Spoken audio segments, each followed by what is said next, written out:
آواز آ رہی جی ہے آپ کو؟ جی اللہ کا شکر ہے. وعلیکم السلام خدا آپ کو ورحمۃ اللہ سلامتی و وبرکاتہ. عافیت عنایت فرمائے. کیسا رہا؟ ایک دو ہفتے آپ سے ملاقات نہیں ہوئی. صحیح ہیں آپ؟ اہل و عیال سب خیریت سے ہیں ڈاکٹر صاحب؟ جی جی اللہ کا شکر ہے. میں آپ کی خدمت میں حاضر ہوں. بسم اللہ کریں ڈاکٹر صاحب. جی سب سے پہلا میرا سوال ہے آپ سے کہ آپ اپنی لائف جرنی کے اعتبار سے کچھ بتائیے کہ آپ کہاں سے بہت ہیں اور مہربانی آپ یہاں کو. تک کیسے. یہ میری لائف جرنی جو ہے نا، کیا عرض کروں اب، سوائے تقصیر کے، قصور کے، گناہ کے، خطا کے، خامیوں کے، اس کے علاوہ کچھ نہیں ہے. امید ہے کہ اللہ تعالی ہمیں معاف کر دیں، اور اللہ تعالی ہمیں انشاءاللہ، اللہ تعالیٰ کی مغفرت ہمارے شامل حال ہوں. اور میں علم کا دعوے دار نہیں ہوں. علم تو بہت عظیم چیز ہے. ہم طالب علم ہیں. انشاءاللہ تبارک و تعالی خداوند متعال ہمیں قرآن و عطرت کے علوم سے نوازے. تو میرے پاس یہی ہے میرا سوانح حیات، لائف جرنی، کہ یہی ہے عرض کیا کہ خطا کے علاوہ، قصور کے علاوہ، کمزوریوں کے علاوہ میرے پاس کچھ بھی نہیں. تو ٹھیک ہے، میں یہ جاننا چاہتا ہوں کہ آپ کب کہاں پیدا ہوئے. ٹھیک ہے، آپ اگر دینی سوالات کریں تو بہت مہربانی ہوگی ڈاکٹر صاحب. وہ انٹرنیٹ پہ لکھا ہوا ہے، بہت مل جائے گا آپ کو. اچھا اچھا اچھا ٹھیک ہے ہاں، ٹھیک ہے. وہ کوئی تو بہت اب میں یہ چیزیں ہیں، جاننا چاہ میں رہا تھا. کچھ بھی نہیں، میری کوئی اہمیت نہیں ہے میں کہاں پیدا ہوا اور کیسے. یہ جو ہے بہت مہربانی آپ کی وجہ سے. میری پیدائش افغانستان کی، ہمارے پورے خاندان شیعہ ہیں. ماں باپ کی طرف سے، ماں کی طرف سے بھی، باپ کی طرف سے، دادا نانا دونوں طرف سے الحمدللہ سب شیعہ ہیں. اور الحمدللہ رب العالمین ہمارا پورا خاندان ہی مذہبی ہے الحمدللہ، شروع ہی سے مذہبی رہا ہے. اور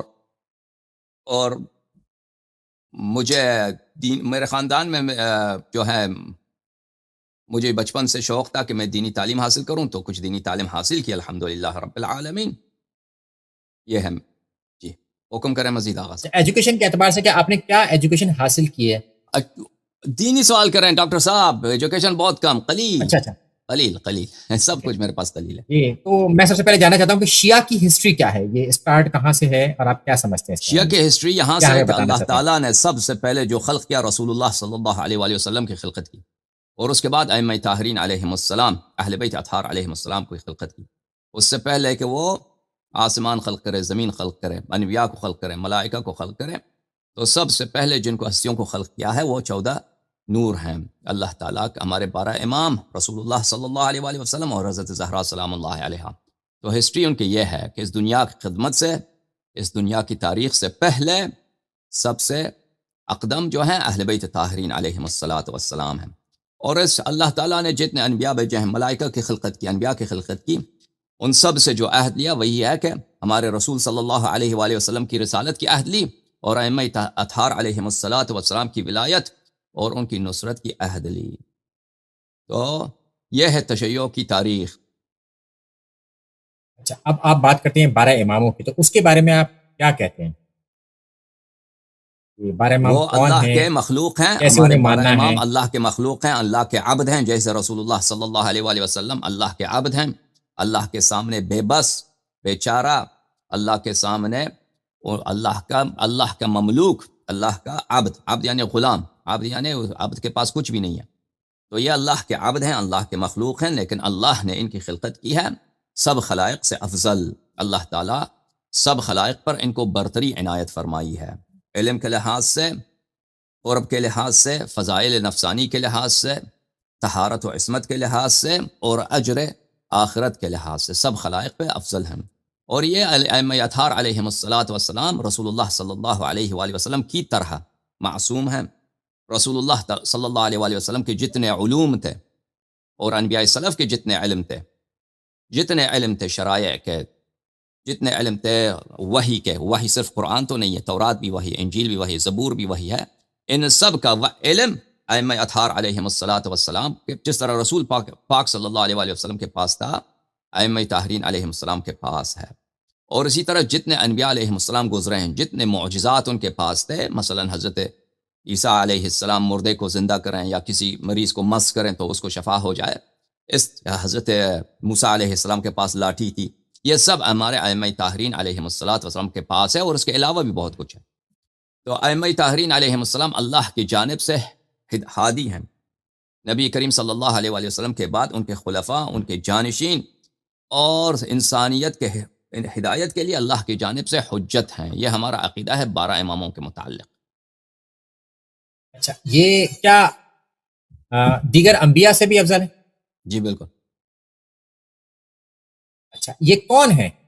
ان کے نام بتائیں اور پھر بتائیں کہ یہ کب تک آئیں گے، پھر تو کیسے کیسے ہوگا؟ پہلا امام امیر المؤمنین علی ابن ابی طالب علیہ السلام. دوسرا امام حسن مجتبی ابن رسول اللہ ابن امیر المؤمنین علیہ السلام. تیسرا امام حسین ابن الرسول صلی اللہ علیہ وآلہ و ابن امیر المؤمنین علی ابن ابی طالب علیہ السلام. ان کے بعد جو چوتھا امام ہے وہ امام حسین علیہ السلام کے صاحبزادے حضرت علی ابن الحسین. ان کا لقب ہے زین العابدین سید الساجدین سلام من اللہ علیہ.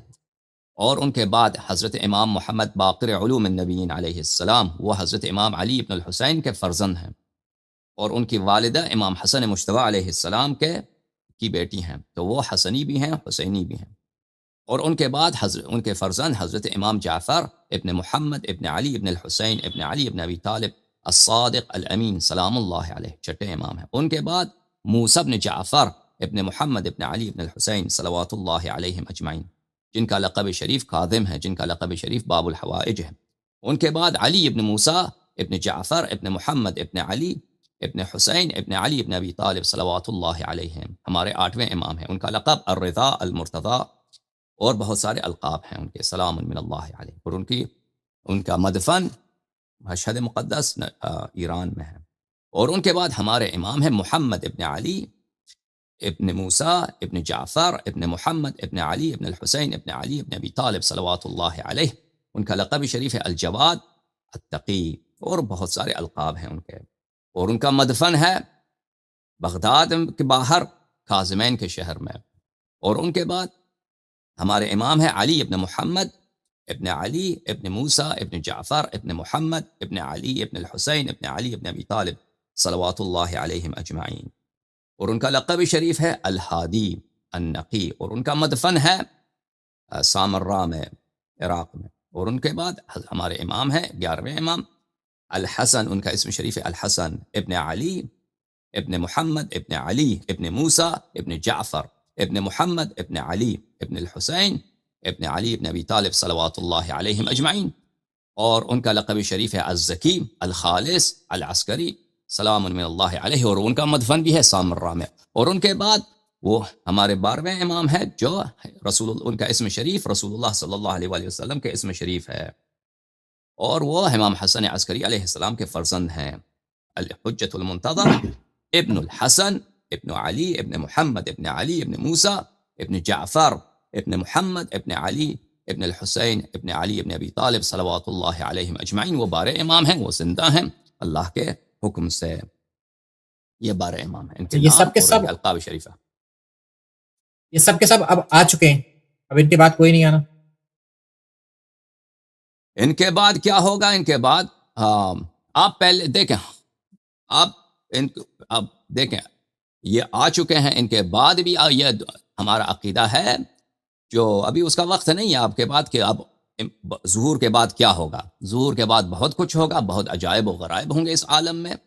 اللہ تعالیٰ کا وعدہ ہے، رسول اللہ صلی اللہ علیہ وآلہ وسلم کا وعدہ ہے، شیعہ کتب میں، مخالفین کے کتب میں تواتر کے ساتھ بھلے کہ آخر الزمان میں ایک امام میری نسل سے، وہ میرے اہل بیت علیہم الصلاۃ والسلام سے قیام کریں گے، جو اشبہ الناس بی خلقاً و خلقاً، جو سب لوگوں سے زیادہ میرے جیسا ہوگا، خلق میں بھی اور خلق میں بھی ہو بہو میرے جیسا ہوگا.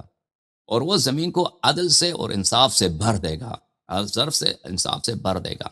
اور اس کے بعد کیا ہوگا ابھی آپ اس مرحلے پہ نہیں ہیں، ٹھیک ہے نا. اس مرحلے کے بعد کیا ہوگا قیامت تک ہمارے احادیث میں بہت کچھ ہے، لیکن اتنا جان لیجئے کہ ان 12 اماموں کے علاوہ کوئی اور حجت نہیں ہے، کوئی اور حجت نہیں. اور مزید حکم. جی، تو کیا امام مہدی آ چکے ہیں اور وہ کہاں ہیں کچھ، یا وہ پیدا ہوں گے؟ اہل سنت کے اعتبار سے تو وہ پیدا ہوں گے، مگر آپ کے اعتبار آپ سے کے یہ کہ کتب وہ میں آ کوئی چکے ایسی ہیں. حدیث نہیں ہے کہ وہ پیدا ہوں گے. یہ بھی ایک مطلب ہاں موٹے موٹے طور پر ہم یہی مانتے ہیں. ایک مغالطہ ہے کہ وہ پیدا ہوں گے. ایسے کوئی حدیث نہیں آپ کے پاس کہ وہ پیدا ہوں گے. آپ کے پاس روایت یہ ہے کہ وہ ظہور کریں گے، وہ ظہور کریں گے. جی جی. تو اللہ تعالیٰ جس کے ہاتھ میں بہت طاقت ہے، اللہ تعالیٰ موت اور زندگی اللہ کے ہاتھ میں ہے. اللہ تعالیٰ حضرت ہمارے امام علیہ السلام سے 800 سال 600-700 سال پہلے حضرت عیسیٰ ابن مریم علیہ السلام کی پیدائش ہو چکی ہے، وہ ابھی تک زندہ ہے، ٹھیک ہے نا. حضرت عیسیٰ ابن مریم تو علیہ السلام رسول اللہ صلی اللہ علیہ وآلہ وسلم سے 670 سال پہلے ان کی ولادت ہے، ان کی ولادت ہے تقریباً 670 سال پہلے. جی اور جی ہمارے 12ویں امام رسول اللہ صلی اللہ علیہ وآلہ وسلم کے ہجرت کے 250 سال بعد آئے ہیں، یعنی ہمارے 12ویں امام کے تقریباً 900 سال پہلے یا اس سے زیادہ حضرت عیسیٰ ابن مریم علیہ السلام کی پیدائش ہے اور زندہ ہے. اور اسی طرح اللہ آپ کا بلا کرے حضرت خضر علیہ السلام وہ حضرت موسیٰ علیہ السلام کے زمانے میں زندہ تھے. موسیٰ علیہ السلام ہمارے عصر سے شاید 3000 سال سے زیادہ گزرے ہیں، ان کے اس وقت وہ زندہ تھے. اس اب پیدائش کب ہے اللہ جانتا ہے. حضرت ادریس علیہ السلام ابھی زندہ ہیں، ان کا کبھی قبض روح نہیں ہو چکا ہے. تو اور جبرائیل میکائیل زندہ ہیں. اور آپ کے کتب میں صحیح مسلم میں حدیث ہے کہ مسیح دجال جو ہے وہ روایت ہے کہ کچھ صحابہ نے ان سے ملاقات کی، دیکھا تھا ان کو ایک جزیرے میں، دیکھا تھا کہ یہ مسیح دجال ہے. تو اس کی یعنی رسول صلی اللہ علیہ وآلہ وسلم کے زندگی میں یہ شخص زندہ تھا. وہ کون؟ دجال، جو آخر الزمان میں ظہور کرے گا، الوہیت کا ادعا کرے گا، اور بہت سارے لوگ اس کی وجہ سے زندیق ہو جائیں گے، کافر ہو جائیں گے اور شقی ہو جائیں گے. تو وہ زندہ ہے صحیح. اور ابھی تک وہ رسول صلی اللہ علیہ وآلہ وسلم کے زمانے اس سے لے کر ابھی تک زندہ ہے. اب اس کی پیدائش کب ہے ہمیں نہیں جانتے، یعنی ہو سکتا ہے رسول صلی اللہ علیہ وآلہ وسلم سے بہت پہلے اس کی پیدائش ہوئی ہو، کتنے 100 سال یا کتنے سال، وہ نہیں لکھا ہے آپ کے کتب میں، ہمارے کتب میں. اچھا وہ زندہ ہے. تو اس طرح حضرت یہ کوئی تعجب کی بات نہیں ہے. اس موت اور زندگی اللہ کے ہاتھ میں ہے. حضرت قرآن مجید میں جو شخص قرآن پہ ایمان رکھتا ہے وہ جانتا ہے کہ حضرت نوح علیہ السلام کی عمر شریف 1500 سال تھی. یہ صرف 950 سال یا 900 سال اس نے طوفان سے پہلے اس نے تبلیغ کیا تھا. اس کے بعد بھی بہت عرصے تک وہ زندہ رہے. اس طرح نبی علیہ السلام بہت سارے تھے جن کے اعمار، جن کے عمر زیادہ تھے. تو اگر اللہ کے حجت زندہ ہوں تو اس میں کوئی شک نہیں. اس کے علاوہ کوئی چارہ کار نہیں ہے. یعنی اگر انسان سوچے کہ وہ رسول صلی اللہ علیہ وآلہ وسلم جو سب ہدایت لے کے آیا تھا بشر کے لیے، میں آپ کو یہ سوچنے کی اور فکر کرنے کی دعوت دیتا ہوں ڈاکٹر صاحب، اور میرے جتنے ناظرین ہیں ان کو سوچنے کی دعوت دیتا ہوں. دیکھیں کہ اگر ہم یہی آپ کا جو ورژن ہے اسلام وہ قبول کریں، کہ دیکھیں رسول صلی اللہ علیہ وآلہ وسلم دنیا سے گئے، پورے انسانیت کے لیے وہ ہدایت لے کے آئے تھے. یعنی جو سوال بھی کرنا تھا آپ رسول اللہ صلی اللہ علیہ وآلہ وسلم سے کرتے، ان کے پاس جواب تھا. یا اللہ نے ان کو علم دیا تھا یا جبرائیل وحی لے کے آتا ان کے لیے، ٹھیک ہے نا. پوری انسانیت کے لیے ہدایت، عبادت کیسے کرنی ہے، نسک کیسے بجا لانے ہیں، قرآن کی آیات کی تفسیر کیا ہے، انبیاء علیہ السلام کی تاریخ کیا ہے، اور قیامت کے احوال کیا ہوں گے، آئندہ دنیا میں کیا ہوگا، یہ سب رسول پاک صلی اللہ علیہ وآلہ وسلم کے پاس یہ علم تھا. اور اس کے علاوہ قرآن مجید کے تفاسیر سب رسول پاک صلی اللہ علیہ وآلہ وسلم، سب معلم قرآن تھا. رسول صلی اللہ علیہ وآلہ وسلم کے چلے جانے کے بعد یہ سب ضائع ہو گیا. یعنی آپ لوگوں کے ورژن اگر ہم لے لیں، ہمارے جو آپ بھائی ہیں اہل سنت جو کہلاتے ہیں، یہ سب ضائع ہو گیا، یعنی ختم. کسی کو انتقال نہیں ہوا. صحابہ کو شاید انتقال ہو، یہ علم منتقل ہو گیا، لیکن وہ صحابہ نے کیا کیا ہمیں تو نہیں پہنچا. وہ ہمارے پاس ابھی کیا ہے، آپ کے کتب میں سب ملا دیں 3-4 ہزار سے 5,000 زیادہ سے زیادہ صحیح حدیث ہیں. سب احادیث ملا دیں، شاید 10-15 ہزار حدیث ہیں. سب احادیث ضعیف وغیرہ سب ملا دیں 10,000 حدیث. وہ بھی اکثر ایسی چیزوں پر کہ شاید ان کا یعنی بہت سارے ایسے احادیث ہیں جو ہمارے سوالات کا جواب نہیں دیتے. ہم ابہام میں رہتے ہیں، اشکال میں رہتے ہیں، تحیر میں رہتے ہیں. قرآن کی آیات کی تفسیر کیا ہے وغیرہ وغیرہ، اتنے سوال جو انسان کے لیے ہو سکتا ہے. تو یہ سب علوم کہاں گئے؟